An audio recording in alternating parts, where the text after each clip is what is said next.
বাঁধাকপি তো অনেকেই খেয়েছেন। এইভাবে কি কেউ কখনো রান্না করে খেয়েছেন? এইভাবে রান্না করে খেয়ে দেখবেন, অনেক স্বাদ লাগে। তো ১ম এ বাঁধাকপিগুলোকে আমি একটু কুচি, কুচি করে কেটে এগুলোকে ভাপ দিয়ে নিয়েছি। আর কিছুটা মাংস আর আলু নিয়ে নিয়েছি এভাবে কেটে। এখন আমি মাংসটাকে একটু কষিয়ে নেব ১ম এ। তার জন্য আমি প্যানে তেল দিয়ে তেলটাকে গরম করে এর মধ্যে আমি শুকনো লঙ্কা আর তেজপাতা ফোড়ন দিয়ে দিয়েছি। এরপরে আমি রসুন কুচি দিলাম আর পেঁয়াজ কুচি দিয়ে দিয়েছি। এগুলোকে আমি লাল, লাল করে ভেজে নেব। লাল, লাল করে ভাজা হয়ে গেলে আমি এর মধ্যে সামান্য জল দিয়ে দিয়েছি। এখন আমি একে, একে সব মসলা দিয়ে দেব। হলুদের গুঁড়ো, জিরার গুঁড়ো, লঙ্কা গুঁড়ো আর লঙ্কা পেস্ট। এরপরে আদা বাটা আর কিছু টমেটো কুচি দিয়ে দিলাম। আর একটু গরম মসলার গুঁড়া দিয়ে দিয়েছি। এগুলোকে একটু আমি ভালোভাবে কষিয়ে নেব।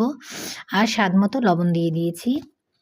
এগুলো কিছুটা কষানোর পরে এখন আমি এর মধ্যে মাংসগুলোকে দিয়ে দিয়েছি। এগুলোকে একটু কষানো হলে ভেজে রাখা আলুগুলোকেও দিয়ে দিলাম। আর একটু কষিয়ে নেব। আর একটু কষানো হয়ে গেলে আমি আগে থেকে সিদ্ধ করে রাখা বাঁধাকপিগুলোকে দিয়ে দিয়েছি। এখন আমি এটাকে ভালোভাবে কষাবো আর বাঁধাকপি দিয়ে যে জলটা উঠে এসেছে সেটাকে আমি ভালোভাবে শুকিয়ে নেব। যখন দেখব বাঁধাকপির পুরোটা জল শুকিয়ে গেছে আর এর উপরে তেলগুলো ভেসে উঠেছে আর এটা মাখো, মাখো হয়ে গেছে, তখন আমি এর মধ্যে গরম মসলা আর কিছুটা ঘি দিয়ে নামিয়ে নেব।